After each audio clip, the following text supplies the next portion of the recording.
Shaking my damn head. That is about all I have to say about the Cleveland Cavaliers. Embarrassing performance on national television tonight. There's still 2 minutes left in the game. The Cavs trail the Oklahoma City Thunder 132 to 109 right now. My quick mental math, that's a 23-point deficit with less than 2 minutes to play. This game's over. The lead for the Thunder got up to over 40 points at one point. The Cavs kind of fought their way back to make it a little more respectable in the fourth, but this game was frankly never that competitive. And that's a damn shame because this was supposed to be a matchup of the two best teams in the NBA, the best in the East, the best in the West, the best offense versus the best defense. A rematch, what was a really competitive, highly intense game from last week in which the Cavaliers knocked off the Thunder at home, but in Oklahoma City tonight, just a complete debacle for your Cleveland Cavaliers. We're going to dive into what happened tonight specifically, if any of that is a trend moving forward that should worry the Cavs, and some things that happen in this game that just simply cannot happen if the Cavs want to win big moving forward. But before we get to any of that, I want to preface this and I want to make this abundantly clear so nobody can say I didn't do it. The Thunder deserve a ton of credit for what went down tonight. The Cavs did not play well, and you'll hear me in a sec. I'm going to get into some of the things that they did not do well. But Oklahoma City is a wagon. Their defense is legit, and they caused the Cavs into a ton of turnovers, into a ton of bad shots, into a ton of uncomfortable situations, and they deserve a ton of credit. So before we talk about the Cavs and all their shortcomings tonight, let's make no mistake. Oklahoma City is a damn good basketball team. SGA should be the MVP of the league. Lou Dort has some sort of magical spell over Donovan Mitchell. Jalen Williams is a stud. They brought in the big man off the bench, that 7-foot white guy from Utah, Carlson. He played well. Give OKC credit. The Cavs lost this game, but OKC certainly did their part to win this game. So when I talk about the Cavs, I want to make it abundantly clear. Oklahoma City deserves a ton of credit for what they did tonight, and I'm not taking away anything from them. They're an absolute juggernaut as they dribble out the clock here to secure a 134-114 victory over the Cleveland Cavaliers. All right, let's talk about some of the things that happened tonight specifically that were just simply not good enough. First and foremost, Donovan Mitchell. Where you at? Donovan, you have had some incredible scoring performances in the playoffs. In some must-win games throughout your career, you have been a legitimate number one go-to scorer. But in 5 of the last 6 games, number 45 has not been the all-NBA caliber player the Cavs need him to be to compete at the highest of levels. Tonight, he was 3 of 15 from the floor, and that means in 2 games against Oklahoma City, he is 6 of 31 from the floor. Simply not good enough. Tonight, he started trying to be aggressive. He finished the game 0 of 6 around the rim. We talked about the stats earlier. This was from before tonight's game, so this is changed since and gone down. But entering tonight's game, Donovan was shooting just 58% at the rim. He was 0 of 6 tonight, so that could drop him into the 57% range, which would tie a career lower, even lower. It's something to keep an eye on moving forward because for whatever reason, Donovan isn't getting to the rim as often, and he's certainly not finishing at the rim like we've seen Donovan do at his peak. Part of that is the Lou Dort factor. This was before tonight as well, not updated since because the numbers haven't come out. But against Lou Dort in his career, Donovan was just 23 of 80 from the floor, according to NBA tracking data, with Lou Dort as the primary defender. That's 16 points lower than his career field goal percentage. He was 3 of 15 tonight, which means that number's even going down further. I don't know what Lou Dort does that no one else can figure out. Lou Dort's an incredible individual defender, but Donovan's also an incredible offensive talent. It should not be that big of a discrepancy between Donovan versus everyone else in the league and Donovan versus Lou Dort. That's an issue. And if these two teams face off in the playoffs, there's some sort of mental hurdle that Donovan Mitchell is going to have to overcome in order to lead the Cavaliers to where they eventually want to get to, and that is being an NBA champion. Donovan, not good enough tonight, not good enough over the last 2 weeks. The Cavs need 45 to get back to his all-NBA status if they are going to compete with the Bostons and the OKCs as legitimate NBA championship contenders. Another thing that happened tonight that simply cannot happen moving forward is Evan Mobley was completely taken out of the game. We entered tonight's game knowing that Isaiah Hartenstein was not going to play. We entered tonight's game knowing that Chet Holmgren was still injured, was not going to play. We spent 30 minutes on UCSS, 20 by ourselves and 10 with Danny Cunningham of the Locked On Cavs podcast, talking about the Cavs' advantage in the front court without Hartenstein in the lineup. Mobley and Allen dominated the first game. Look at these numbers from their first matchup last week. 25-11-6 for Allen, 21-10-7 for Mobley. Tonight, those numbers, Mobley 5 points, 3 rebounds, 1 assist. Allen, 13 points, 7 rebounds, no assist. They combined for 18 points, 10 rebounds, and 1 assist. That is worse than both of them individually in the first matchup. Evan Mobley was completely taken out of the game. It could be two things. It could be A, Oklahoma City's defense. They swarm as soon as either Mobley or Allen caught the ball on the post, forcing him to kick it back out. It could also be Mobley just simply not being aggressive enough and the Cavs not force-feeding him the ball down low. I thought there were a few times early in the game, before the game kind of got out of hand, in the first quarter, when it was still a bit of a back-and-forth affair, and even when the lead got up to about 18 points, but it was still way too early to count the Cavs out. They did not attempt to get the ball down low nearly enough, and that's something that Kenny Atkinson has said earlier in the season. I got to do a better job of. I got to make sure my guys down low get the ball when they're having an advantage, but I didn't think the Cavs featured either of the bigs enough, and when they did get the ball down there, Allen less so than Mobley, they just simply weren't aggressive enough. I thought Mobley, instead of asserting himself with the size and strength he had over the front court today of Oklahoma City, instead of using that to his advantage, he just kind of played soft and allowed guys to physical him and get him off his spot down low. And that led to a bunch of kickouts, and the Cavs just weren't making shots. So what do you do if you're Evan Mobley? Do you just become aggressive and try to throw up a shot that you may not be 100% comfortable with? Or do you keep kicking it out? Tonight, he decided to keep kicking it out. And I think that was the wrong move considering the lack of size on the OKC front court. Oklahoma City, and once again, they get a ton of credit. They're scrappy. It felt like playing against 5 junkyard dogs that haven't had a meal in 2 weeks. That's what playing against this defense feels like. And as soon as Mobley caught it down low, they all swarming him. They were swiping at the ball. They got a ton of steals. They were more physical. It was just a complete manhandling of the Cavs from a defensive standpoint and the Cavs offensive standpoint. But they got to get the ball to Mobley more. And he has to, in those positions when he catches the ball in the high post, he's got to be more aggressive. He can't have 5 points. If Evan Mobley is going to score 5 points in a game, 1, 2, 3, 4, 5, the Cavs are going to lose a series in 1, 2, 3, 4, 5 games. Point blank, period. They cannot win if Evan Mobley is that level of aggressive against teams where he has the advantage. On the perimeter, Darius and Donovan versus the guards of Oklahoma City, it's a wash. Those are 2 of the best defensive guards in basketball against 2 of the better offensive guards in basketball. It's a wash. You could say one side has a slight advantage, but it's essentially a wash. Where the Cavs had their advantage was down low, and I just didn't think they executed and took advantage of their advantage nearly enough in this one. The other thing I wanted to mention, and this goes back to Donovan and Darius, and this is a bit more of a trend than a one-game situation, but tonight it was put under a microscope and kind of spot shadowed for everyone to see, is you can get physical with those guys. And we saw Indiana do it on Sunday. We saw Oklahoma City do it last week in the first quarter. We saw Oklahoma City do it tonight for 3.5 quarters before they called the dogs off. And that was just get up into Donovan and Darius and make everything they did uncomfortable, and you had to go through a body. There was no uncontested dribbles. There was no uncontested driving lanes. If you were going to get from point A to point B, you were going to have to go through an Oklahoma City defender. Whether it was a bump, a hip check, an elbow, a forearm, OKC was the more physical team. They were bringing the physicality to Cleveland, and Cleveland did not match that.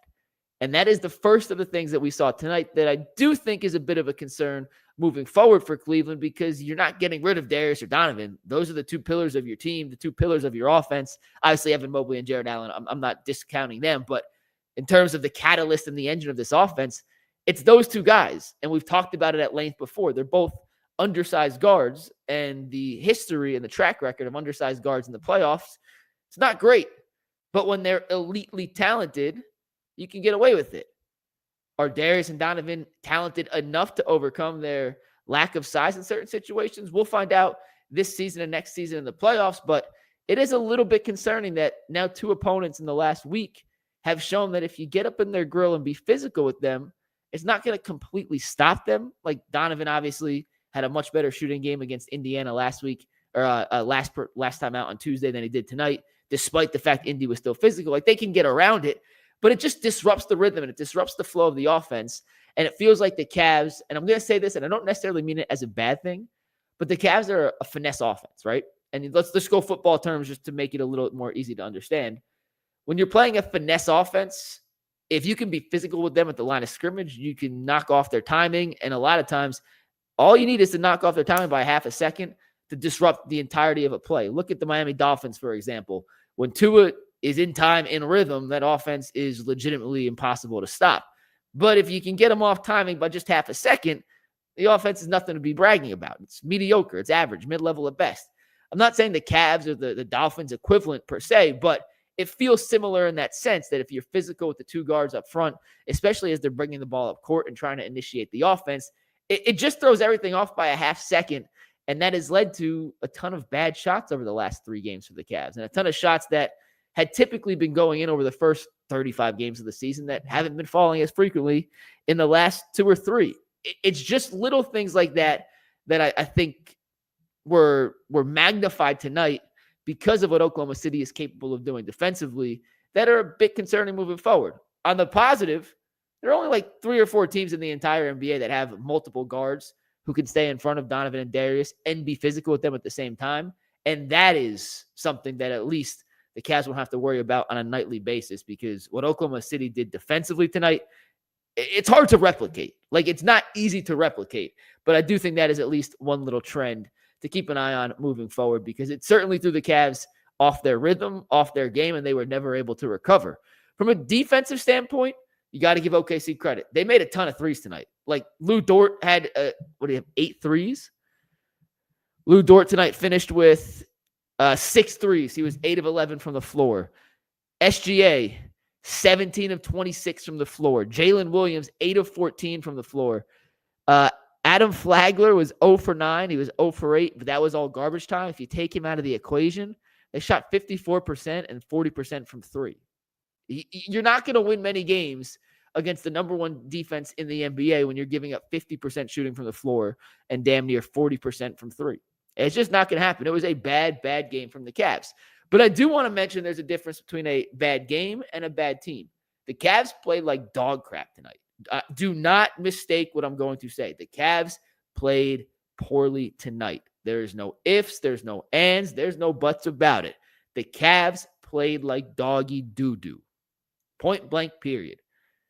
But that doesn't mean the first 39 games of the season where they went 34-5 are a fluke. And it doesn't mean that this isn't a good basketball team. Good basketball teams have bad performances. We saw the Celtics lose to the Raptors last night. The Cavs are still tied with the Oklahoma City Thunder now for the best record in basketball through 40 games. They split with OKC, and it was just a crappy performance. I am willing to admit that, yeah, we probably overhyped the Cavs a little bit, but that's because we had put them on this crazy pedestal with the 73-win Golden State Warriors and the other historic teams because of the start. And frankly, they were never that good. However, they're still a good basketball team, and anyone who's overreacting to one loss, I think, is missing the big picture here. This team has done a lot of things that are not just replicable night to night, but replicable over the course of the season that I do think will continue.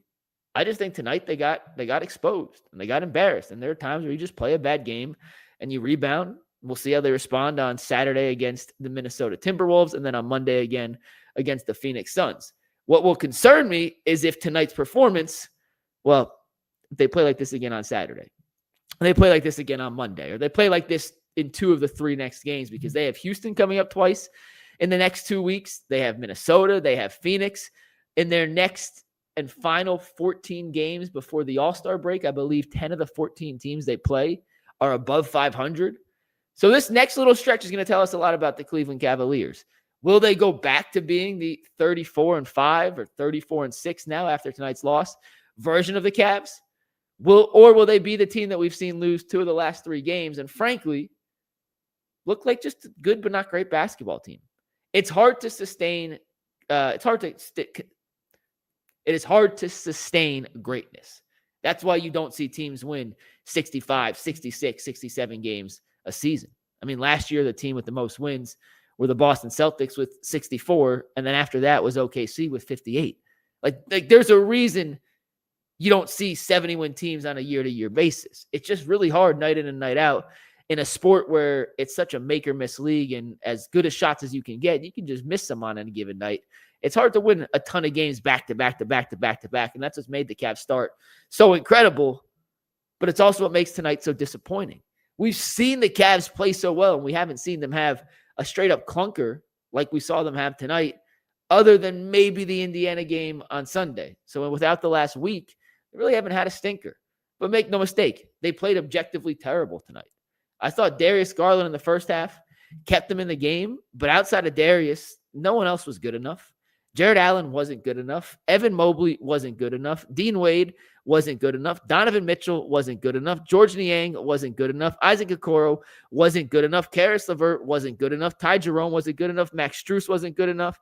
And Sam Merrill, he made 3 threes in the fourth quarter, but he wasn't good enough either when he played in meaningful minutes. We could try and point this loss on one person, but the reality is this was a total team effort, and in a bad way. The Cavs averaged 13 turnovers per game. They had 21 turnovers tonight. They had 13 in the first half alone. Oklahoma City turned those 21 turnovers into 39 points. They won the game by 20. Like, that's the difference right there. Oklahoma City had 12 steals. They only had 6 turnovers. They had a 2-to-1 steal to turnover ratio at home in front of one of the best home environments in the entire NBA. The Cavs got steamrolled tonight. Kenny Atkinson went small at one point, and I actually thought that was for about the first time all season Atkinson's wrong move. I understand why he tried. He wanted to match the speed of OKC because they just simply weren't getting production from the bigs. But I actually would have went the other way. I would have tried to double down and just force-fed the 2 bigs down low and said, OKC, I don't know how you're going to guard these guys with Jalen Williams and Carlson. If you want to triple and quadruple team them, we'll kick it out for threes, and eventually they'll start going in. But it was, I thought, a mistake by Kenny Atkinson to not try and just hammer down on the Cavs' size advantage in this game. I mean, Jalen Williams started for OKC. Both Jalen Williams did, but the makeshift center, Jalen Williams, and at ESPN, he's only listed at 6'8", 240 pounds. Like, it's not a guy that should be able to stop Jared Allen or Evan Mobley from getting decent looks. I got a ton of, holy smokes, there's a ton of comments. I'm not going to be able to get to them all, but I'll try to get to those in a sec. A few more things. I got a couple comments about the playoff rotation from tonight's game. I want to preface again, one game will not change my opinion on this team. A stretch of games will, 3 games won't. When we get to 5, 6, 7, I'll start to have a change of mind, but I'm not going to overreact to one game, good or bad. So, right now, Isaac Okoro, since coming back from his injury, I think is 1 of 18 from the floor now. He made a 3 tonight, so maybe, he made a 3. His first 3 of 2025 he made tonight. Isaac was, look at the box score. He was 2 of 9, 1 of 8 from 3. I don't know the math off the top of my head, but he's essentially been a complete non-existent factor on offense for the Cavs since returning from his shoulder injury. And if he's not going to be able to knock down open threes in the corner, and we're not talking like come off a screen, catch, turn, shoot. We're talking stand in the corner, get a kick out and make a 3. He was shooting almost 50% before he got hurt. He was second in the NBA in 3-point percentage. Since then, he's catered. He's fallen off a cliff. I'm not sure if the shoulder's still bothering him. It clearly must be, because the accuracy just simply is not there. But if Isaac Okoro is not going to make jump shots, he will not play in the playoffs. Like, I can tell you that, not just based off tonight's performance. I can just tell you as a fact, there's no way the Cavs can put Isaac Okoro out there outside of a certain individual defensive possession where they need to stop if he's not going to be making threes. Same with Sam Merrill. I think he's on the short end of the stick with Strus back, but Max Strus also hasn't played great. And Max Strus tonight was a minus 30. Let me confirm. Yeah. Max Strus was a minus 30 in 20 minutes. That's tough. He had 3 points, 3 rebounds, 1 assist. He was 1 of 4 from 3. He really was 2 of 5. They ended up saying he stepped out of bounds on 1. They changed it during halftime, which I think is a sucker move, by the way. Like, I don't think you should be able to go back 4 minutes after the point and change a call that you missed in real time. I think that's a sucker move, but it is what it is. Overall, before I bring in my guy Mack here to help me debrief the last 10 minutes, it was a crappy performance from the Cavs tonight. Objectively, no bars held. They played like doggy poop. I don't want to curse because you don't know who's listening at this time of night, but they played like crap. Everybody, top to bottom of the roster, played like crap. They coached like crap, and they got outplayed by a really good team in Oklahoma City. I'm not going to overreact and say tear the whole thing down in the first 39 games of the season, mean nothing because of what happened tonight. But I also can't defend anything I saw tonight. I thought they got outcoached. I thought they got outplayed. And it's back to the drawing board because I do think Oklahoma City gave a little bit of a blueprint. And although the blueprint is much easier said than done, it still is a blueprint in terms of how to throw this team off of its rhythm, off of its game from an offensive standpoint. And from a defensive standpoint, give OKC a ton of credit. They made a ton of shots tonight. And if they're going to shoot like that, you're just not going to beat Oklahoma City.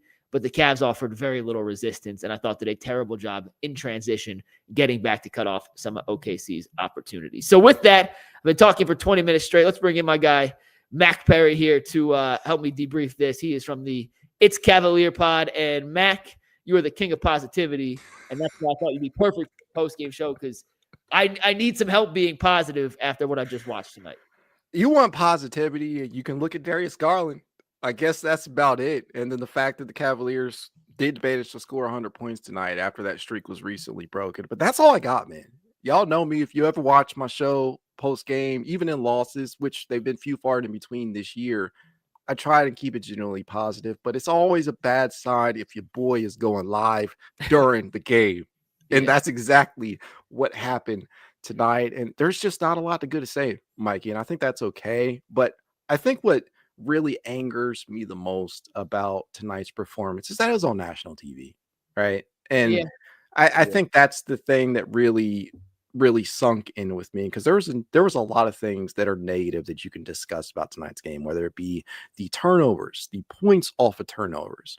But these are all things that you have covered, man. They are things that OKC does very well. But they scored 30 points off of Cleveland's 21 turnovers tonight. And this is not a team that tends to turn the ball over a ton, just 13.1 per game entered tonight, which is third best in the league behind only Boston and go figure the Oklahoma City Thunder.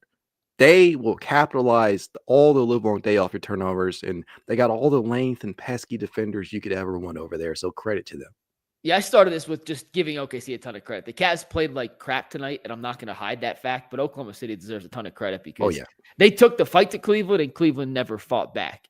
Mac, I was talking big picture here, but it seems like in 2 of the last 3 games, the Indy loss and then tonight, the guards of the opposing team were able to kind of get up, close the space on Donovan and Darius, make it physical, and it just kind of threw the Cavs off the rhythm. And I compared it to football with the Miami Dolphins offense. When Tua has the perfect timing with Tyreek Hill on the outside and A-Chain, like it's really tough to stop, but you get a little bit of pressure, you put a little bit of hits on them, and that timing gets thrown off by half a second.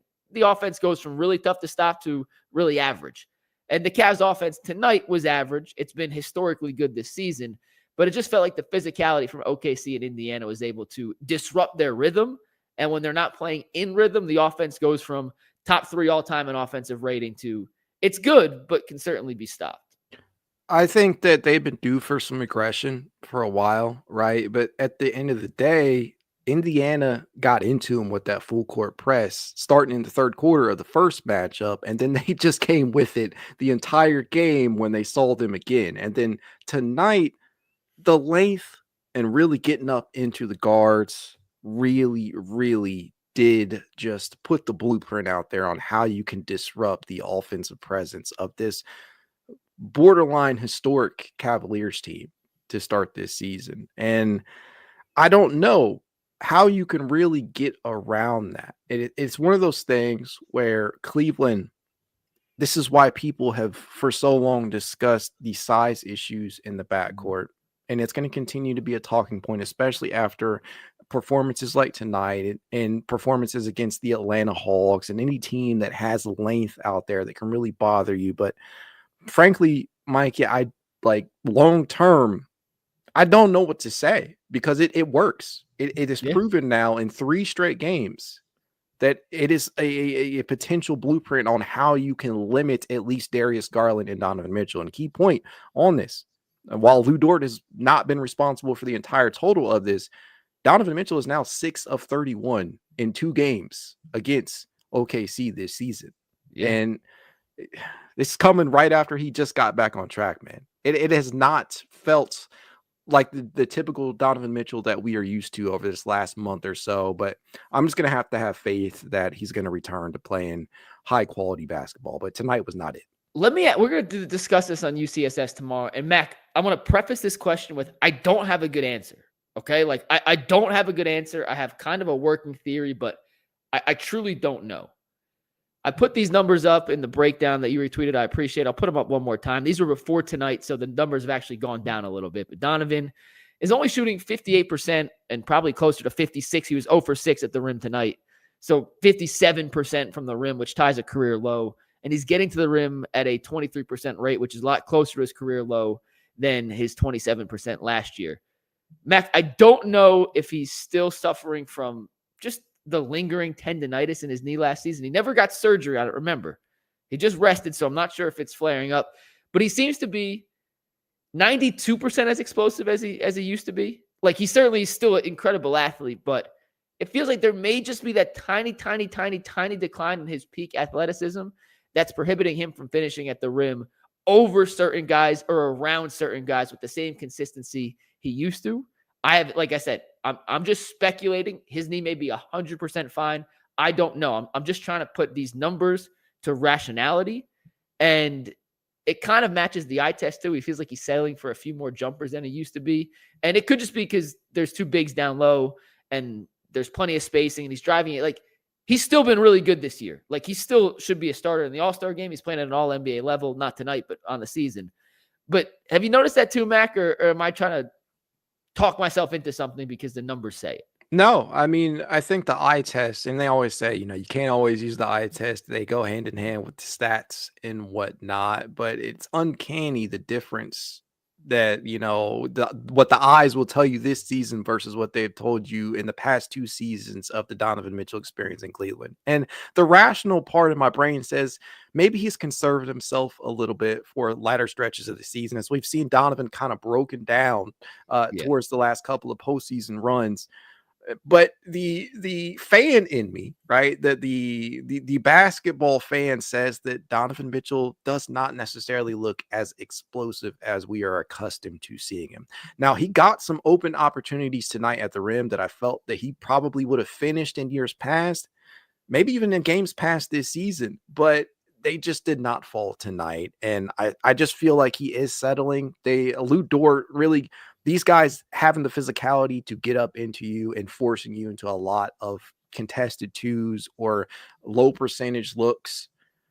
It certainly makes things worse, but there were certainly opportunities tonight for Donovan at which I felt like he had a perfectly makeable opportunity, at least for him, and he failed to capitalize. Yeah, and once again, it's just a working theory. It just, the eye test, something just seems like it's not 100% with Donovan, and I hope that's not the case moving forward, because Donovan, still at whatever level he's at now, is, like I said, a top 15 guy in the league. But when it comes down to the playoffs and it comes down to we need our best player to get us a bucket in the biggest moment of the biggest game, I want Donovan, and I want to feel confident in Donovan to be able to finish at the rim if that's what the defense is giving him. Mac, before we get to some of these comments, we got like 600, so we're obviously not going to get to all of them. But before we get to some of these comments, I said this earlier, I'm not going to overreact to one game. And one game doesn't diminish an entire season's body of work to this point. But tonight was objectively bad. If you could put maybe into context what you saw tonight compared to the rest of the season for everybody, just so we can put a little bow tie on just the debacle this was. Where do I start? I mean, I want to be concise with my answer, and I'll try to do that. But I felt like it was the Cavaliers going uncharacteristically cold. Again, I thought, as I said before, the Cavaliers were due some regression from three-point shooting. They shot 31% from range tonight. I thought they had some very makeable looks. I thought Donnie had a couple. I thought Max had a few. I thought Darius Garland, really everybody who took that shot tonight, I thought they had that. I felt that the Cavaliers, they had a game plan without Isaiah Hartenstein, without Chet Holmgren out there, and up against Brandon Carlson, the 10-day contract, and the other Jalen Williams out there. I thought that they had a pretty solid game plan in place, possibly for attacking them down low, because I just didn't see the possibility of their team defense being so freaking good. But it didn't work. They clogged the paint. They made things very difficult on the drivers at times, and Darius Garland and Donovan Mitchell. And if there's one thing that I can say, it's that generally the Cavaliers, when they suffer a loss, they generally bounce back. And I think that that is going to end up being the case moving forward. And I just urge people not to overreact too much in regards to Cavaliers need to blow it up. We need to get rid of Isaac Okoro or George Niang or anybody else out there. But it's okay to be upset. I'll put it that way. It's disappointing. Listen, this was a matchup of the two best teams in basketball, and we saw one really good basketball team tonight, and we saw one team that was going through the motions. Mm-hmm. And unfortunately, when you got the matchup we saw last week in Cleveland, it was a back-and-forth affair to the end, Mac. You have the expectation that that's going to happen again, and we got, 3 minutes of competitive basketball tonight? The Cavaliers just did not show up. No. The only person that put on that jersey tonight, as far as I'm concerned, was Darius Garland. Yeah. I want to read a couple. Mac, we literally have over 600 comments, so I'm going to just get a couple up here. We have one super chat, so I'll start with Rashawn Richardson, who says, hopefully this is a wake-up call for the team and the coaching staff. Get in the lab, go Cavs. You can definitely learn more from a loss than you can from wins in certain situations, and I have to imagine you never want to lose a game like this. Like, do not misconstrue what I'm going to say, but there are lessons that can be learned from a embarrassing loss on national television, and I think Seth Stringer here has a pretty good comment. This could be good motivation for the team. I don't agree with it's a good thing, but there certainly is ways to turn a game like this into a positive. Mac, this is from Cleveland Takeover. OKC gets away with murder in the passing lanes. Was kind of crazy the amount of physicality they got away with. Do you think they toe the line, they go over the line, or is that just a style of basketball they play that the Cavs aren't equipped to handle? I think that it's just the style of play. It's similar to what Indiana did. A lot of people complained after those two performances too. These guys are up there in deflections. If I'm not mistaken, they lead the league in deflections this season. All of these guys, they're long, they're lanky, they have a lot of reach. They can really muck things up in the passing lanes. And truth be told, I don't know if there's anything that the Cavaliers can generally do to get over that outside of maybe getting feisty back with them. But if it's not being called, it's not being called. That's all I can say. Like we can sit up here and complain about refereeing all day, but we know it's an imperfect science. I refuse to blame referees. I think it is the biggest cop-out in the world. I've never seen a team who wins complain about the referees, and I've never seen a team that loses who don't complain about the referees. If they're being physical, that means you can be physical back. Mm-hmm. And the Cavs didn't match the physicality. Victor Doctor says Mitchell disappears in big games. He had a 50-burger in the playoffs last year, Mac.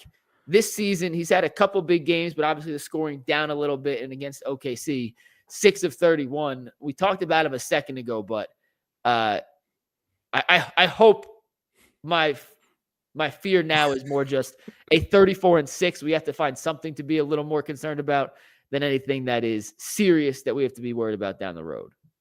Man, Donovan Mitchell has said it himself. He is kind of trying to take a step back to empower. I think that's the word that was used, to empower others. And there are some games, though, where you need Donovan Mitchell to be Donovan Mitchell. And again, combined 6 of 31 against OKC across 2 games. I don't think it's going to be the trend moving forward in big games, but to say that he wilts in big games, to me, I can't agree with that. Monty Walker says we kept throwing up threes and none were falling. Should have changed up our strategy. I mentioned this earlier, Mac. Atkinson went small at one point with Wade at the 5. Without Hartenstein and without Holmgren, I thought they should have doubled down on the size and literally just force-fed Allen and Mobley in the post. And even if it was you're down 40, whatever, I know twos don't get you back in the game, but this felt like an opportunity to kind of just let those guys eat in the post against guys they should be able to eat against. What do you think of that particular part of the strategy tonight? I feel it was a missed opportunity for the Cavs. I hate it. Like I said, I thought that they would have come into tonight with the game plan is just attack them, antagonize them in the paint. Jared Allen went to work on them in the first matchup, and Evan Mobley was right there. They combined for like 45 plus points. They could have done it again tonight. Jared Allen was 6 of 6 tonight, but they just went away. And I get it. Some of this is going to be skewed because nobody played more than Dean Wade's 25 minutes. And I said this on my stream. You know something bad happened when Dean Wade is your minutes leader. You know something bad has happened because that's generally not the case. But I definitely feel like they should have gone to Jared and Evan more down the low post because they did not have anybody who could have accounted for either of those two. All right, next comment comes from Lil Man, the OG. I said this the other day. The Cavs have not learned how to consistently beat stretch teams that are physical, that also pay attention to the Cavs' pet moves that are easy to figure out. Mac, you could, I'm not quite sure. I clicked on that one before I fully read it. Are you saying teams that play 5 out? I don't know, because this OKC team is middle of the pack in terms of 3-point shooting. They just had some uncharacteristically good shot making. Got the crap out. Lou Dort, Donovan Mitchell on offense. Lou Dort has never made it. Lou Dort crossed someone up, and I think it was Strus. Bro, it was a mid-range crossover, and I'm like, he's never done that. Who is this? Number 5 is not Lou Dort. This is not Lou Dort that I'm accustomed to. But this was, I think, the 7th or 8th game of Lou Dort's career in which he's drilled at least 6 triples. Like, he's capable. He's shooting 40+% from range this season. He shot damn near 40. I don't know if I was supposed to say that, but dang near 40%. Listen, we can curse. I just don't want to. I feel bad cursing when the Cavs just got their doors blown off. Dang near a 40% shooter last 2 seasons on good volume. 5.5 attempts this season, 5 last year. He's a good shooter, but this was ridiculous. I felt legitimately like they had some just otherworldly shot making, and the percentage is not going to speak to that because as a whole, they only shot 34%. Nah, take Adam Flagler's 0 for 8 out the equation, and they're at 43%. I already did the math because Flagler literally shot them into the depths of the 3-point percentage in the 4th quarter. And Carlson, again, a guy on a 10-way, respect to him. Hopefully he has earned a contract or at least a second 2-way, but respect to them. They had some really good shot making tonight. Yeah. Couple more. Billy P says OKC is the best team in the NBA. No shame in losing to them. However, the bench has been exposed lately, and their lack of wing athleticism will still haunt them. Mac, which guys on the bench right now do you trust, as opposed to who do you not trust? And this could change. We could change our opinion 30 times for the playoffs. But right now, at 10:23 on Thursday, January 16th, which of the bench guys do you trust? Which ones not so much? I trust that Max Strus will continue to elevate his 3-point shooting because entering tonight, he was basically a 40% shooter on very limited sample size. I still trust Ty Jerome. This is his first game back from illness. Really, that's about it. Because from night to night, I don't know what I'm going to get from Karis LeVert. And Karis LeVert started off the season on a 6th man of the year type of pace, similar to what Ty Jerome did. But outside of that, man, I don't know. Like, especially against teams like this, like love George Niang. I've had numerous back and forths with him about rotation and whether or not he should be in it or not, believe it or not. But those are the only 2 guys, especially in big time matchups like tonight, that I genuinely trust if we're talking about guys who come off the bench. Because truth be told, like, where do people fall on Dean Wade? Do we consider Dean Wade a full-time starter now? Do we consider him a reserve? For the sake of this, he's been starting, so we'll consider him a starter. I trust Strus. I know he hasn't played great since he's come back, but he's been a starter in the NBA Finals in a playoff series. I know he's not going to shrink under the lights. I don't trust Isaac right now. I know it's your guy, Mac, but offensively, if he's not making shots, and since he's been back, that shoulder clearly is the same shoulder injury that Wade had, the AC joint sprain, and it took him a long time to come back from that. But Isaac, even before the injury, it's like low volume, and we were all happy with the upped 3-point percentage this season, but the volume is still what it is. And if he's not knocking down the shots, even one of the big Isaac Okoro stands out there, I can't vouch for that. Like, this Cavaliers rotation is deep. Somebody else will get his minutes. Speaking of the rotation, For the Land says, please answer this. Why has Craig Porter Jr. been buried on the bench after his standout performance against Boston and his performance last year when everyone was injured? Atkinson's playing 11 guys or 10 guys, depending on health. To play Porter Jr., that means he's getting minutes over Jerome. How many guards can you play? LeVert. Yeah, like, if you want to try to give him the 6 minutes that Merrill tries to squeeze out of the real rotation, then I guess I'm fine with that. But he's not a shooter, and if he's on the court, you have to play Dean Wade at the 5, basically, or Evan at the 5. Like, you can't play with Jared Allen because they won't have two floor spaces at the same, two non-shooters on the floor at the same time. So I like Craig. Like, that's my guy. Same. But I don't know who he's getting minutes over. That's the issue. You agree? I think that in terms of what Craig Porter Jr. showed last year, he is definitely capable of giving you rotational minutes. The problem is Cavaliers rotation is deep at guard, right? And when you're talking about Donovan, you're talking about Darius, Ty, Karras, Max will give you some minutes at the 2. Isaac will give you some minutes at the 2. Jalen Tyson's not even factored into the equation, but this is another guy who could potentially get minutes there. There's just not enough minutes to go around at that position. Now, if CPJ was a 3 or a 4 or a 5, because that's one area that we still need to address, he probably would be in the running, but there are only so many minutes to give around in the guards rotation. All right, 2 more, Mac, and I apologize. Hey, we appreciate everyone. We got over 700 people in here right now, so we appreciate everyone tuning in. Unfortunately, if we did every comment, Mac, we'd be here till 4 a.m. So I'm just going to hear. I'm not looking. I'm going to click one. Don't have a curse word in it. Start Strus so Wade can come off the bench and Niang isn't needed. At this point in time right now, if the playoffs were tomorrow, I think that's the move the Cavs would have to make because, frankly, as currently constructed, Mac, you and I have talked about this on Twitter. They don't have a real backup big. No. And Niang would have to play based off the current rotations. And if my life was on the line tomorrow, I'd rather have Wade be my backup big and Strus in the rotation than Niang. That doesn't mean Niang can't play his way back into it. But right now, I feel like that's the move you'd have to make.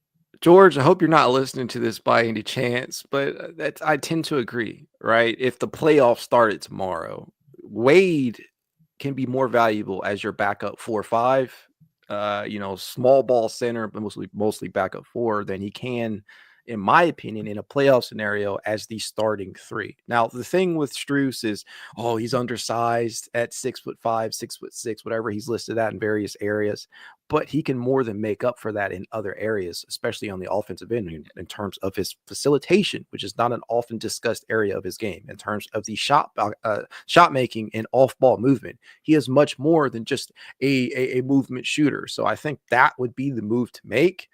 I have a hard time disagreeing with it, but I understand why people still feel like Dean Wade should start because of what he gives you on the defensive end, and he's a decent rebounder. He's a decent rebounder himself. He's a great boxer outer, and all the advanced metrics say the Cavs are a much better rebounding team with him in the lineup. And also, like I said, this can change. George starts making shots, George's invaluable. It's just when his three-point shot isn't falling, everything else that he doesn't bring gets magnified. Really, it feels a lot worse. But when George is making shots, and he's proven, I know last year was a struggle in the playoffs, but in the past, he has proven he can make shots in the playoffs. If he's making threes, he's part of the rotation. It's just we got to see how he's shooting at the time when the playoffs roll around. We have one last super chat. Kirk Davis is at least, I think this is what he's saying, at least this is a regular season game and not the playoffs. Hey, and the Cavs are going to lose a playoff game this year. Like if they go 16-0, I'll stand here humbled and very happy, but teams lose. It's the NBA. Like even the 73-win Warriors lost 9 games in the regular season. The Cavs ain't there yet. Mac, tell the people where they can find you on Twitter if they're not already following you. And if you aren't, I would highly recommend it. And if you want to argue about the Cavs on Twitter, don't tweet at me, tweet at Mac. He has way too much time in the day to argue with any and everyone who fires a tweet at him.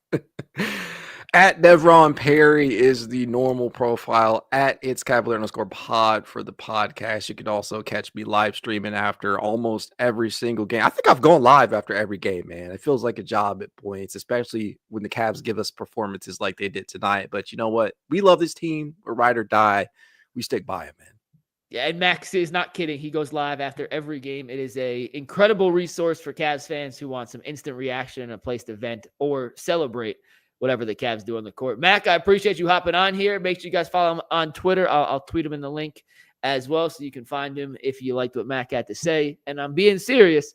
Mac will argue about you about anything on the Cavs. If you want to argue who should be the guy getting the 13th minutes in a blowout situation, JT Thor, Jalen Tyson, I'm telling you, Mac will give you the stats to back it up on why you're right or wrong. So make sure you check him out there. But that's going to wrap it up for this sad edition of a Cavs post-game show. They fall by 20 to the Thunder on national TV. Back in action Saturday against Minnesota, and then here in Cleveland, 3:30 tip-off against the Suns on Martin Luther King Day Monday. For Mac, I'm McNuggets, and we'll see you tomorrow on the Ultimate Cleveland Sports Show. Peace.